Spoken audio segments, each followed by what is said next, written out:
Los saluda Alex Ulloa, director académico del Centro de Estudios Constitucionales. Y a nombre del Tribunal Constitucional y el Centro de Estudios Constitucionales, cuyo director general es el señor magistrado César Ochoa Cardich, les damos la más cordial bienvenida a la conferencia titulada El control de convencionalidad y el diálogo judicial, una vía para la evolución de los derechos fundamentales. Esta tarde tendremos la oportunidad de escuchar y plantear preguntas al doctor Edwin Moroco Colque, a quien le extendemos un especial agradecimiento por haber aceptado la invitación que en su oportunidad le hiciéramos llegar. También nos complace agradecer a los estudiantes y profesionales que hoy nos acompañan, solicitándoles se sirvan registrar su asistencia en el formulario que se hará llegar a través del chat del Zoom. Asimismo, las preguntas podrán ser planteadas en un formulario adicional también a través de nuestro chat. Corresponde presentar al doctor Moroco Colque, quien es abogado especialista en Derecho Constitucional, Derecho Administrativo Disciplinario y Argumentación Jurídica. Tiene un máster oficial universitario en Derecho Constitucional, especialista en Justicia Constitucional, Interpretación, Aplicación de la Constitución y Tutela de los Derechos Fundamentales por la Universidad Castilla-La Mancha. Doctorando en Derecho por la Universidad Nacional Mayor de San Marcos. Director en Perú del Instituto Latinoamericano de Investigación y Capacitación Jurídica, Latin Juris. Docente ordinario de la Facultad de Derecho de la Universidad Privada del Norte del Perú. Asimismo, ha tenido innumerables participaciones como ponente, articulista, coautor en diversas obras jurídicas nacionales e internacionales. Sin mayor preámbulo, dejamos en el uso de la palabra al profesor Moroco Colque, reiterándole la más cordial bienvenida. Adelante, profesor. Muchas gracias por la inmejorable presentación, doctor Ulloa. Público presente, tengan todos ustedes muy buenas tardes. En principio, agradecer la oportunidad de poder encontrarnos en esta ocasión a través de la generosa invitación que cursase el Centro de Estudios Constitucionales y la decorosa también aceptación de la persona quien ahora dignamente dirige el centro, doctor César Ochoa Cardich. El día de hoy, pues, se me ha encomendado la oportunidad de poder compartir con ustedes algunas reflexiones a propósito de un asunto que, si bien es cierto, data de cierta connotación, antigüedad, años en nuestro medio, creo que en el particular poco se ha tratado acerca de la convergencia y la importancia que quizás tuviese el ámbito del diálogo judicial en materia de derecho constitucional y derecho convencional. Es por ello que, en el ámbito del tiempo que se nos ha otorgado y compartimos, vamos a hacer algunas reflexiones relevantes sobre este particular. En ese orden de ideas, debíamos contextualizar un poco el asunto y decirnos o recordar cómo es que funciona el control convencional en una relación con el famoso diálogo judicial. El ámbito del control de convencionalidad nos propone o nos ofrece, cuando menos, la oportunidad de poder establecer una estandarización de carácter internacional sobre aquellos conceptos más o menos claros que a nivel interno hemos sostenido por cada uno de los estados con una intención muy concreta: realizar la paz social y la armonía en la convergencia de los derechos fundamentales dentro de una respectiva comunidad estatal. Esto, sin embargo, lejos de poder ser una alternativa más o menos clara, nos ha traído a colación cuando menos otro desafío.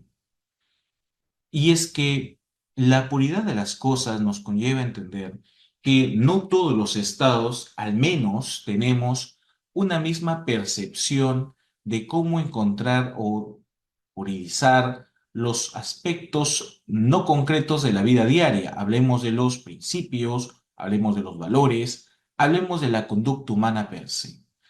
Si a esto le añadimos la oportunidad de que en países como Latinoamérica, sus subyacen otros aspectos a considerar como relevancia, como es el ámbito de la cultura, el ámbito del idioma, las tradiciones, costumbres, pues el desafío se hace aún más relevante.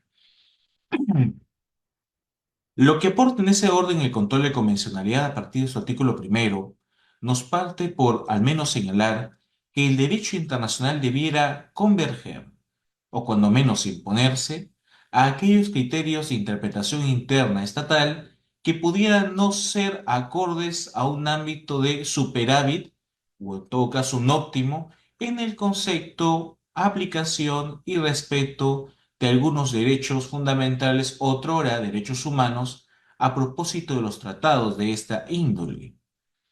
Para entonces encuadrar esta circunstancia debiéramos consultarnos cómo es que debe entenderse este diálogo entre tribunales nacionales e internacionales a propósito del control de convencionalidad. Esto puede encontrarnos quizás en dos puntos un poquito complicados de poder sostener una conversación que viera ser tan amena, pero que al final de cuentas pudiera convertirse en una especie de conflicto. Fíjense, el diálogo pudiera entenderse en dos niveles, a nivel horizontal y vertical, esto es, la comunidad y coherencia que debe existir entre las propias discreciones que establezca la Corte Interamericana u otrora la Comisión Interamericana en su reiterada jurisprudencia a partir de casos antiguos y casos nuevos, o eventualmente el diálogo que se impone por parte de la Corte Interamericana como un órgano de justicia suprainternacional respecto a aquellos órganos de justicia constitucional intraestatales. Esta primera acepción nos pudiera generar una pequeña vicisitud. ¿Cuál debe ser esa relación de preeminencia entre los criterios jurisprudenciales de la Corte Interamericana y de los órganos constitucionales internos? Y hablamos de órganos constitucionales internos o órganos de justicia constitucional interna, pues existen diversas manifestaciones de hacer justicia constitucional, llámese a través de tribunales especializados, como ocurre en el caso peruano, el Tribunal Constitucional, o en su defecto a través de órganos propios de la Corte Suprema encausados estrictamente a la justicia constitucional. Esto por lo menos, en su primer momento, nos puede llevar a dos niveles de diálogo. El primero, el ámbito de la adaptación del derecho interno, o el segundo, la adecuación normativa progresiva, esto es, encauzar el manifiesto, las intenciones, como dirían en algunas corrientes más o menos positivas, la ratio leyes o la interpretación teleológica de la norma, encauzarla a un propósito internacional. Esto es no menos, generar óptimos de interpretación para cada derecho humano que pudiera ser constitucionalizado y llamarse fundamental. Sin embargo, esto presenta a su vez una circunstancia un poquito más complicada. ¿Qué es la obligación convencional en el marco de un diálogo judicial? En una primera aparición del control de convencionalidad a propósito del caso Monastir Arellano versus Chile, se estableció que ese tema, este asunto de la obligación o el marco obligacional jurisprudencial, debiera encauzarse respecto a la interpretación o adecuación de las normas internas, adecuación de normas internas a los tratados en derechos humanos. Esto involucra, cuando no menos, una revisión por parte de los órganos de justicia, propiamente los prejudiciales, como son el órgano legislativo, para poder modificar o, en todo caso, sincerar la nomenclatura de aquellas normas que pudieran ser contrarias o que, en todo caso, no permitieran optimizar la defensa de los derechos humanos. Tal es así que, en el caso de Monastir Arellano versus Chile, se implementa tres obligaciones propiamente. Si pudiéramos sintetizarlas de todas las que pudiéramos abstraer de él, caso emblemático. El primero de ellos es manifestar una intención de profundizar las competencias en áreas de investigación para evitar sobreser como un caso típico los casos donde impliquen vulneraciones a los derechos humanos. Esto es, evitar que los procesos de investigación cualifiquen de forma común una vital vulneración a los derechos humanos, es decir, una adecuación en el ámbito procedimental. La segunda, una adecuación en la actuación de los tribunales de justicia. ¿Qué duda cabe que los órganos de justicia, sobre pretexto del principio, jura novit curiam, suplencia de queja, dirección del proceso, debieran ser observantes tutelares de todas aquellas incidencias que pudieran darse en la tramitología del proceso? Claro, cuando hablamos de vigilar, superar y vencer cualquier obstáculo procedimental que pudiera contraer una vulneración fundamental, hablamos propiamente del deber de hacer seguimiento oportuno a cualquier incidencia propia del proceso que pudiera a futuro traer una consecuencia vulneratoria a los derechos humanos. Aquí cabría mención especial la reciente jurisprudencia de la Corte Interamericana sustentada en el caso Azul versus Perú, en el cual la persona de Azul puso en conocimiento en un proceso ordinario de las consideraciones y vejaciones que había sufrido al interno de un centro de investigación policial, pero que otrora su condición, llámese participante en la comunidad LGBTQ+, no fueron atendidas, simplemente por prejuicios que pusieron en declive la apreciación real de aquellos pocos indicios que pudieron ser puestos a conocimiento del órgano de justicia. Llámese, pues, al menos la noticia criminal y los vestigios físicos y psicológicos de los actos de lesión. Y finalmente, no menos importante, la desidia judicial. Crear un expediente de investigación es una carga, es un hito en la producción jurisdiccional, que eventualmente, de no advertirse prueba material, de no advertirse prueba contundente o directa, pues es más sencillo dejarlo derrotar antes que continuar un proceso. Esto obviamente fue un llamado de atención a los órganos de investigación, llámese el titular del Ministerio Público, respecto a la guía que ejerce sobre la Policía Nacional del Perú. Estas circunstancias, cuando no menos importantes, fueron establecidas a propósito de la creación y el marco, más o menos, sustancial u subjetivo del control de convencionalidad, para luego pasar a ser una especie de control ex oficio, es decir, una obligatoriedad.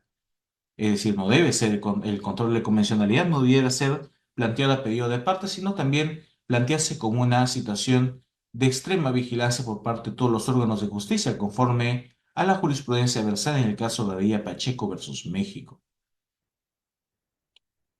En el caso Campo Algodonero, como comúnmente se le llama en las discusiones doctrinarias, foros académicos, llamados formalmente González y otras versus México, se presenta otro nivel de revisión del diálogo judicial. En el caso anterior, habíamos verificado cómo es que el estándar de convencionalidad plantea desafíos en el ámbito de instrucción, procedimiento y trabajo judicial. Es decir, todo el componente del aparato judicial en sí mismo. Pero ahora estamos en un nivel distinto. Hablamos de interpretación. Hablar de la interpretación judicial es tocar un ámbito muy sensible. Y digo esto porque en la común parte de países de Latinoamérica tenemos una salvaguarda muy especial en la función jurisdiccional, que es el famoso criterio jurisdiccional. En el ámbito del derecho disciplinario es imposible, al menos proscrito, que a un juez se le pudiera perseguir disciplinariamente por su criterio jurisdiccional. Pero la gran pregunta a esto es, ¿puede el criterio jurisdiccional sobreseer criterios convencionales de interpretación y valoración de pruebas? En este punto, el caso González y otras versus México propone que hay que entender, contextualizar el ejercicio de revisión de un caso en concreto. A propósito de la situación que nos acompaña, en el que tres damas fueron asesinadas en un campo algodonero, tal cual la rúbrica pictórica que pueden apreciar, no se revisó o contextualizó en su complejidad las circunstancias de indicios relevantes de la prueba que pudieran llevarnos a entender o comprender o abstraer el escenario de violencia que se perpetró en el caso concreto. Y esto es en principio las condiciones de, primero, de género que acompañaban a las víctimas. Segundo, la falta de oportunidad de tener prueba directa. Lógicamente, si una persona, indistintamente del género, fuese asesinada de forma clandestina, aislada, pues no va a tener un registro fílmico, no va a tener un registro fotográfico, difícilmente va a tener un testigo. Entonces yo no puedo examinar en común de condiciones un homicidio en circunstancias donde quizás los medios tecnológicos me puedan proveer de una situación más cercana a la realidad material que otra donde la clandestinidad y quizás la perversidad por cómo fueron los hechos de violencia se hayan desplegado de manera más agresiva. Entonces, la interpretación sobre los derechos de las mujeres debiera tener un estándar superior, no por el único hecho de ser mujer, sino por la condición de vulnerabilidad en la que puede ser sometida en un acto de violencia. Esta circunstancia fue replicada en el 2012, miren que hace 12 años ya, en extensión a otro grupo de vulnerabilidad, la comunidad LGBTQ+. Y es que lo cierto de las cosas es que tanto mujeres, niños, personas con habilidades diferentes, comunidad LGBTQ+, entre otras manifestaciones como los grupos indígenas, tienen ciertos baremos en cuanto al acceso a los niveles de justicia.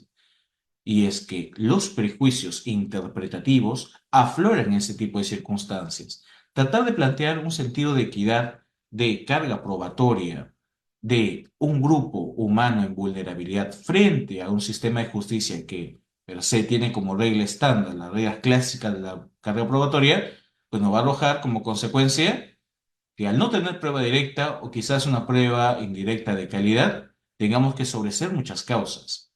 Esto, sin lugar a dudas, conlleva a tener ciertos desafíos en cuanto a la aplicación del diálogo judicial. ¿Qué es lo que podría, pese a los trabajos que eventualmente se han citado en esta tarde, qué dificultades opone el ámbito de la justicia convencional y el diálogo? ¿Qué hay? ¿Qué ocurre? Lo primero, que duda cabe, la resistencia política. Muchas veces hemos encontrado en foros que se abre la resistencia política como un baremo a la concretización de la justicia convencional y esta interacción importante que debiera existir entre jueces internacionales y nacionales, pero es que la realidad es esa.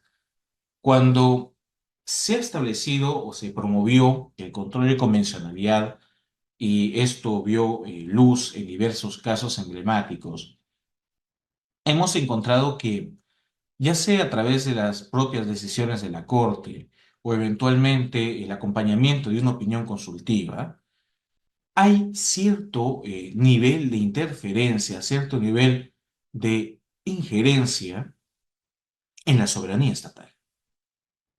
O sea, eso hay que tenerlo claro. Claro, el punto aquí es dónde recae ese nivel de injerencia, en el ámbito jurisdiccional o en el ámbito político gubernamental. Y aquí es donde las cosas comienzan a encalentarse un poco, porque, como bien refería doctor justamente Rubén Martínez Dalmau, recuerdo bien, en esas hermosas clases en Castilla-La Mancha, el gran desafío para los líderes políticos es tratar de adecuar sus postulados o racionalizar el ejercicio de la política con los estándares internacionales. Y es que todo parte de ahí. Los órganos de justicia en los diversos estados no son órganos estrictamente vinculados a la administración de justicia. Todo órgano de justicia tiene un grupo, un cuerpo dedicado a la emisión de sentencias y el seguimiento de la justicia material, y tiene un órgano administrativo, tiene un órgano de poder que se vincula con las políticas nacionales respecto a la aplicación o no de ciertas pautas para poder aplicarlas y darles cuerpo en la emisión de las sentencias, de que existan los plenos jurisprudenciales, de que existan los consensos, los grandes congresos de jueces a nivel nacional e internacional. Pero siendo esa la circunstancia, ¿puede el Estado, su pretexto de presunta intervención a la soberanía nacional, oponerse? Hemos encontrado diversos casos en la historia que inclusive han merecido un gran desavenimiento respecto a los pronunciamientos de la Corte. Un caso muy particular sobre el propósito es el caso Rego versus Colombia, quizás uno de los más desafiantes, teniendo en cuenta que la decisión de la Corte involucró suprimir parte de la norma constitucional y parte de una norma que era la base para ejercer todo el control administrativo disciplinario que tenía otrora homólogo de la Contraloría General de la República en el Perú. Es decir, desabastecer normativamente a nivel constitucional la parte controladora administrativa y disciplinaria de un país no es poca cosa. Entonces, este asunto podría involucrar al mismo tiempo que a nivel judicial se entienda el control de convencionalidad como una alternativa para darle más espacio normativo a los órganos de justicia. Gran problema. El segundo nivel, lógicamente, va a tener que ir definitivamente con la capacitación judicial, pero aquí, lejos de hablar de una restricción, hablemos propiamente de propuestas. Es necesario hablar de una clínica judicial internacional. Las relevantes pasantías de jueces en el sistema convencional es una vital necesidad, porque hablar de control de convencionalidad y hablar de aplicación o adecuación de criterios internacionales convencionales a las decisiones locales no se limita únicamente a citar una sentencia de la Corte, mi sentencia. No se trata de eso. O quizás poner un cliché de una opinión consultiva dentro de una sentencia. Eso no es control de convencionalidad. Hay que entender que, conforme se indicó en los casos precedentes, el control de convencionalidad, al menos por ahora de forma más o menos clara, revierte o repercute en la interpretación normativa, es decir, los desafíos que implica la extensión o no de un cuerpo normativo a fin de atender la finalidad teleológica de la paz social, y segundo, la apreciación de las pruebas. Hoy en día no podemos hablar tan abiertamente de los criterios jurisdiccionales, incluso porque estos ejes de, vamos a decirlo así, estas protecciones, estas pequeñas esferas de protección sobre la cual el juez decía, yo opino de esta manera y como es mi criterio, nadie lo puede objetar y está protegido por la Constitución, pudieron ponerme a pensar algo diferente a los consensos internacionales. Llámese incluso la atención que en caso Hellman versus Uruguay, se hizo el control de convencionalidad sobre actos de poder. O sea, lo que incluso, en su opinión del maestro, emérito maestro, Hernando García de Enterría, cuando hablaba del acto administrativo, el famoso acto político administrativo, el acto de poder, decía, ¿no? El acto de poder no puede ser objeto de control, porque es un acto de poder, es un acto político. ¿Cómo se puede controlar un acto político si es una discrecionalidad política? Incluso en la respetable tradición administrativa, esto era una realidad. Sin embargo, ¿puede el derecho administrativo, o el acto político, el acto de poder, oponerse a un fin convencional que otrora forma parte también del derecho interno? Nos lleva a pensar que no. Entonces, debemos redimensionar aquellas esferas de aparente ausencia o prohibición de intervención. No existe ámbito que sea ajeno al control de convencionalidad, aun cuando esto signifique, aun cuando esto signifique el control de aquellos actos de poder que pudieran proteger la función política u otra la función judicial. Esto plantea otra alternativa, otra circunstancia, interpretación coherente. Hablar de forma coherente o hablarnos en buen sentido, siempre dicen que es una realidad de poder actuar o hacer en práctica lo que uno hace, dice, ¿verdad?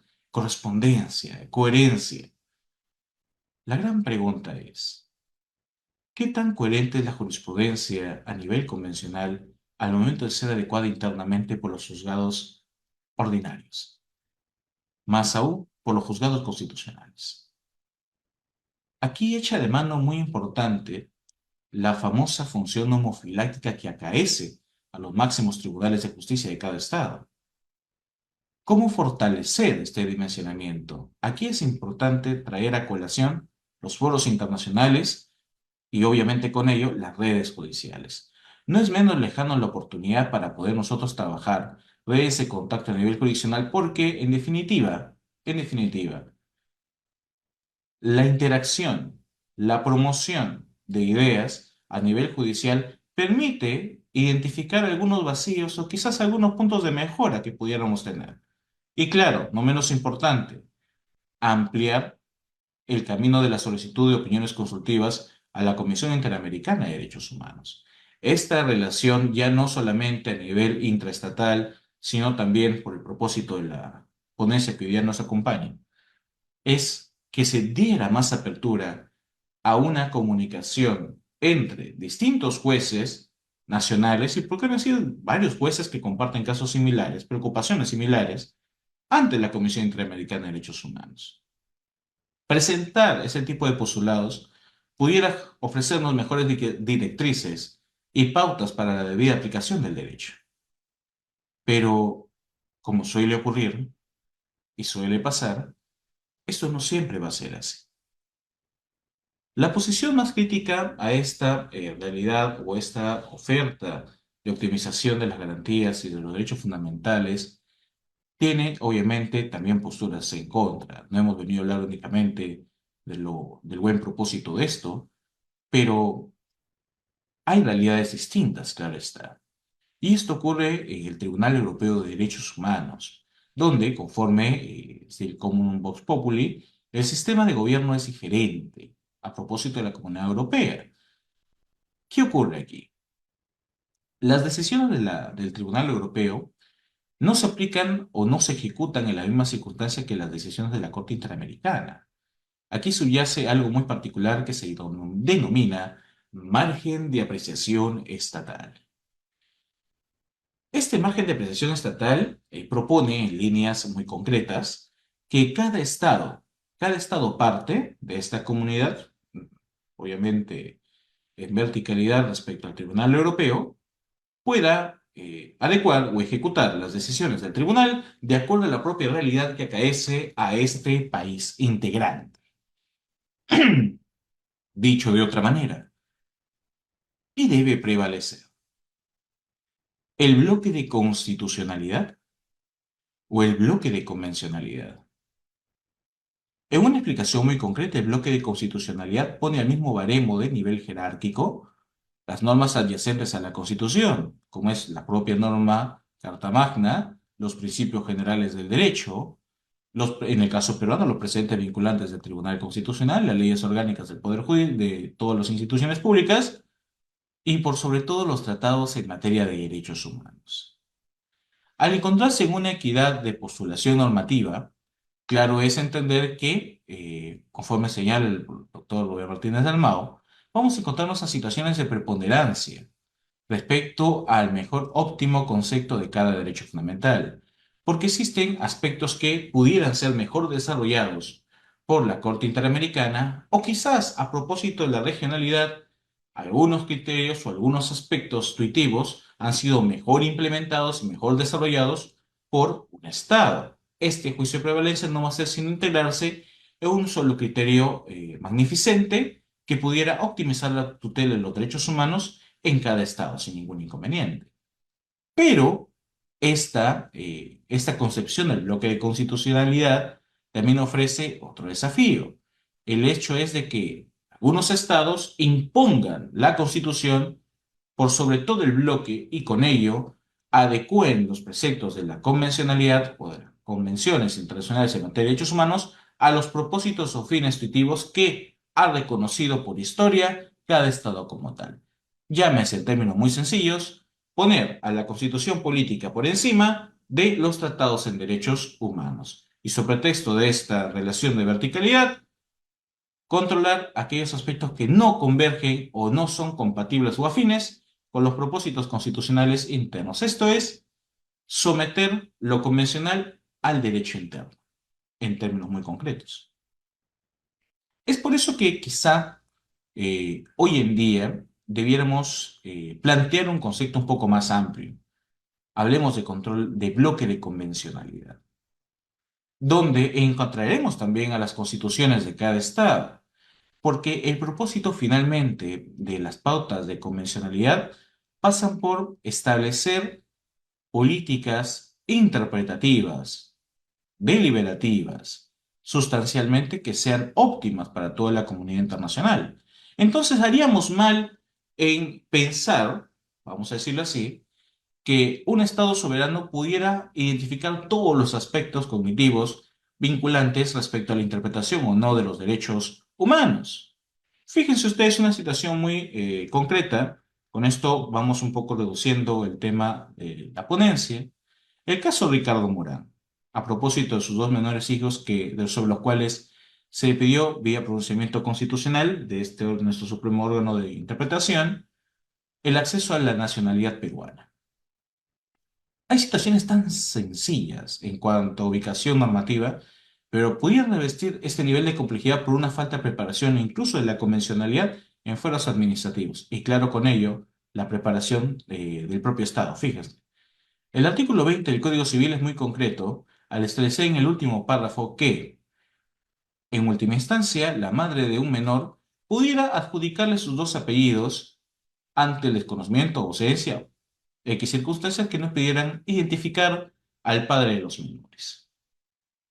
La pregunta es, ¿pudiera ser un padre lo mismo? Claro, si usted ubica esta norma del Código Civil enmarcada en el ámbito del Código Civil del 84, va a entender que el contexto de creación no permitió entender que en su momento, en alguna circunstancia de nuestra historia, un varón pudiera tener jurídicamente a dos menores hijos de forma autónoma. Pero la realidad es que hoy, en aras de las técnicas de maternidad, de manipulación genética en general, esto es una realidad. Hablemos del acceso al derecho a la nacionalidad. La Constitución es muy concreta. Todo hijo de peruano tiene derecho a la nacionalidad peruana. La pregunta es, ¿ellos eran hijos de peruano? Sí. Entonces tenían derecho a la nacionalidad peruana, sí. Pero ¿cuál era el conflicto aquí? Porque recuerden, el principio de unidad nos manda a establecer, y también el método de interpretación sistemática, a entender que el sistema jurídico es un todo. Y por lo tanto, si yo traigo o pretendo abstraer una figura de otro lado y traerla a mi país, tengo que ver que cuadre correctamente con el sistema de fuentes. El desafío administrativo fue que cuando esta persona, el señor Ricardo Morán, se acerca a los órganos administrativos, encuentra que nuestra realidad administrativa, registros civiles, no estaba preparada para estas circunstancias. Es decir, aunque hubiese la mejor intención de hacer un control, vamos a decirlo, convencional, en abstracto por el fuero administrativo, el sistema mismo no permitía esa regularidad. No estaba preestablecido una oportunidad de hacerle un espacio, no sé, pues al sistema de registro para permitir esta posibilidad. Y claro, quienes están en esta actividad diaria de registrar, tienen un mandamo suficiente para poder hacer una excepción a la regla administrativa de registro con obligatoriedad de presencia de padre y madre. Entonces, ¿de qué hablamos cuando nos referimos a la real búsqueda del diálogo, ahora judicial, entre altas cortes y tribunales internos? Cuando todavía, incluso pese a que la jurisprudencia de la Corte ha sido clara en decir que incluso los fueros administrativos debieran tener esa oportunidad, no se presentan las herramientas necesarias para poder asumir dicha disposición. Esto, sin lugar a dudas, pone en clave que todavía existe, vamos a decirlo así, una resistencia normativa cualificada de poder realmente concretizar los pronunciamientos de la Corte Interamericana a nivel interno. Y dicho esto, sea también en claro, porque existe poco oportunismo en la consolidación, en las capacitaciones judiciales, no solamente de los jueces, sino también de los accesitarios, llámese secretarios que acompañan la labor judicial. Fíjense, el ámbito de la creciente estandarización de las cuotas de producción. He visto jueces de familia, violencia familiar, por mi experiencia en el órgano de control de la región La Libertad, que están todo el día en audiencias y luego, quizás con horas de desafío, cumpliendo sus resoluciones. ¿En qué momento hay capacitación? Entonces, aquí es donde debemos entender la necesidad de poner al estándar de valoración, de aplicación del diálogo judicial, no solamente como un indicador, sino como una realidad, porque va a permitirnos optimizar ciertos aspectos de los derechos fundamentales, cuál es el propósito de esta ponencia. Pero ante resistencias concretas y objetivas, como es el propio sistema y las propias condiciones en las cuales se imparte justicia, y por no decirlo también, la comunicación reiterante entre tribunales superiores, internacionales e internos, y el recelo por poner en excusa la soberanía nacional, pues no nos deja crecer. Estos señores, en puridad, no hace sino entender que todavía hay bastante que trabajar. Pero ahora cuenta, ya venimos identificando lo que hay que trabajar para poder superarlo y presentar finalmente la atención a la finalidad última del control de convencionalidad. Esto es asegurar la paz social y el buen disfrute de los derechos humanos en todas nuestras realidades, sin expresión ni límite de causa que yo podía sugerir como una intromisión. Por lo expuesto, señores, agradezco el tiempo generoso que se me ha compartido. Muchísimas gracias, muy amables.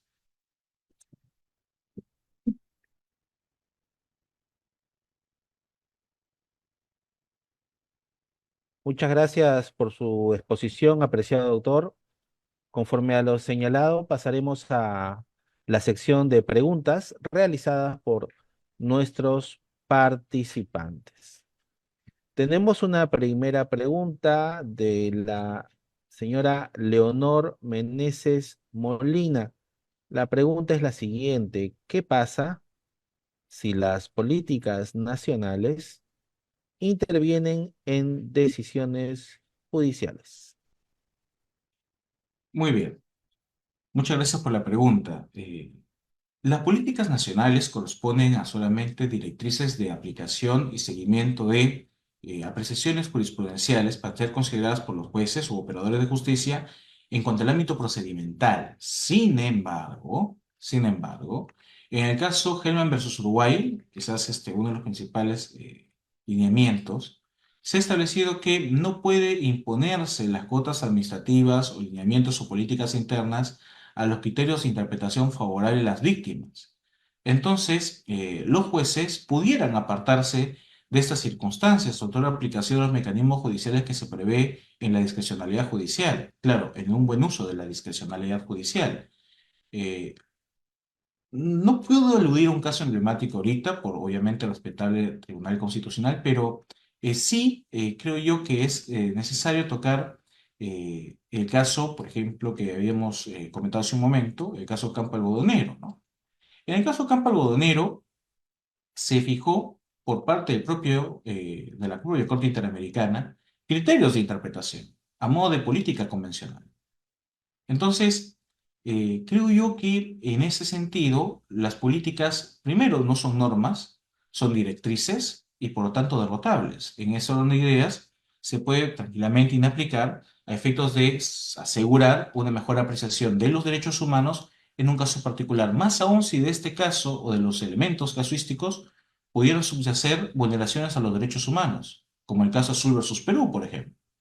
Hasta el caso Azul versus Perú, no teníamos unas pautas más o menos claras de cómo tratar o incluso extrapolar los hechos violentos en una pretensión concreta. Imagínese usted un caso en el cual la persecución penal, la tesis criminal, vaya por el delito X, pero de la apreciación de los hechos subyacen vulneraciones que pudieran converger en otro tipo de delito que pudieran materializarse en derechos humanos. Digamos, alguien por ahí acusó por homicidio calificado múltiple, pero al final no fue eso, fue genocidio.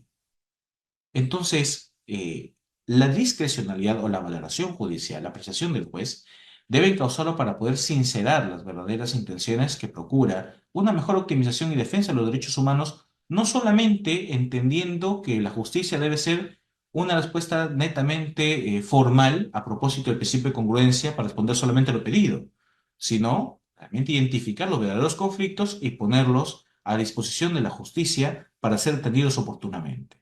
Porque una justicia no oportuna pudiera generar los daños irreversibles en los derechos humanos como tal. Muchas gracias, profesor. Se les hace recordar a nuestros participantes que por favor llenen su formulario de asistencia con la finalidad de poder acceder a su respectiva certificación. Se reitera, llenar el formulario de asistencia para poder acceder a la certificación de la conferencia del día de hoy.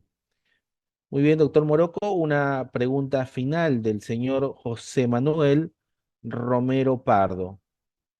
Pregunta, ¿cuál es el impacto del poder político, entiéndase por la presión que puede realizar el Congreso de la República en relación al control de convencionalidad? Una pregunta muy interesante. Eh, el control convencional, bueno, hoy día nos hemos dedicado propiamente a su injerencia en el ámbito de la justicia, la orden de justicia. Tiene trascendencia en el ámbito prenormativo, hablamos de la preparación de las normas. Y quizá es algo que en el ámbito del derecho nacional no lo hemos trabajado mucho, porque claro, no tenemos un control constitucional ex ante, pero hay que entender también el control de convencionalidad como una supervisión por parte de todos los órganos del sistema público en general. Esto no subyace únicamente a hacer un control ex post daño, sino una revisión efectiva de aquellos parámetros que pudieran converger en una norma posterior. Pero quizás indagando un poco más y aprovechando la consulta, quizás por ahí el problema sería, ¿qué ocurre si es que en su autonomía el propio Poder Legislativo mandara una norma que es manifiestamente contraria a los derechos humanos o a las políticas establecidas, directrices establecidas por la Corte Interamericana de Derechos Humanos? En esa circunstancia ya tenemos el famoso diálogo entre altas cortes y órganos legislativos. A propósito, pues, de los recientes comunicados que dio la Comisión Interamericana y la Corte en supervisión de sentencia por los casos, bueno, de una reciente norma que se postula, ¿no? Déjese sin efecto algunos crímenes, algunos hechos que fueron investigados en el pasado, en el reciente siglo, ¿no? Como contrarios al orden de los derechos humanos. En ese orden, hay que tener en claro, el Estado peruano es un adyacente de la justicia convencional que ha sometido toda su investidura a la Corte Interamericana de Derechos Humanos y a las opiniones consultivas, con la adhesión del tratado y la ratificación del mismo. Y el Estado peruano involucra a todos los poderes públicos, no exenta al legislativo. El legislativo es un órgano que pertenece al Estado republicano peruano y por lo tanto no puede ser óbice de los lineamientos de la Corte Interamericana de Derechos Humanos. Entonces, aquí realmente puede ocurrir que se tenga que agotar esfuerzos administrativos y legislativos para promover normas que abiertamente pueden ser contrarias a los derechos humanos. Estos desafíos no deberían ser desafíos, lamentablemente. Pero insisto, esta es una manifestación nuevamente de la búsqueda de oponer el derecho interno a la justicia convencional, al derecho convencional. Es una manifestación de ello, pero claro, en el ámbito legislativo. Es por ello que la realidad de las cosas, aunque no se puedan interrumpir estos procesos porque no tenemos el mecanismo idóneo interno, sí debiera el propio Ejecutivo, sobre pretexto del ámbito del control de poderes, revisar y objetar cualquier opinión que considerase manifiestamente contraria a los derechos humanos, para que en excepcional caso, y al no verse así, ya tocaría a los órganos de interpretación especializada constitucional interna abocarse y controlar lo que fuere contrario a este propósito, a esta finalidad.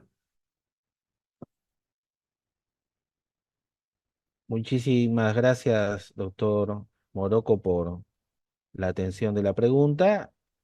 Y al no existir más preguntas, solo nos queda agradecer a nombre del Tribunal Constitucional y del Centro de Estudios Constitucionales Le reiteramos nuestro agradecimiento al profesor Edwin Moroco Colque, así como al público asistente, quienes han tenido la gentileza de acompañarnos en la presente conferencia. Doctor Moroco, eh, alguna inquietud final antes de concluir? Muchísimas gracias, doctor Ulloa.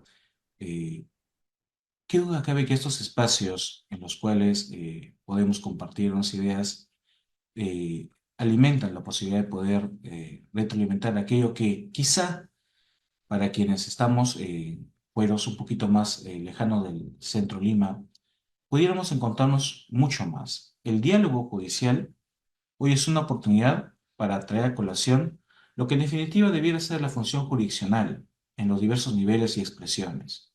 Comunidad y atención a las verdaderas víctimas, a nuestra población, al mundo. En ese orden, saludo y felicito al Centro de Estudios Constitucionales, el Tribunal Constitucional, la persona de su director, en su persona, doctor Ulloa, por permitirnos estos espacios, porque el derecho y la justicia constitucional se ejerce también así en los foros, de esta manera compartiendo y optimizando más aún nuestros pensamientos y compartiendo nuestras inquietudes. Muchísimas gracias a todos ustedes y en la oportunidad que sea necesaria este servidor, estaremos presentes. Muchas gracias. No, muchas gracias a usted, estimado doctor, y ese es el objetivo del Centro de Estudios Constitucionales, generar un diálogo a través de las actividades académicas que se desarrollan. Muy bien, dicho ello, la actividad académica del día de hoy ha concluido. Muchísimas gracias por su participación. Un cordial saludo a la estancia.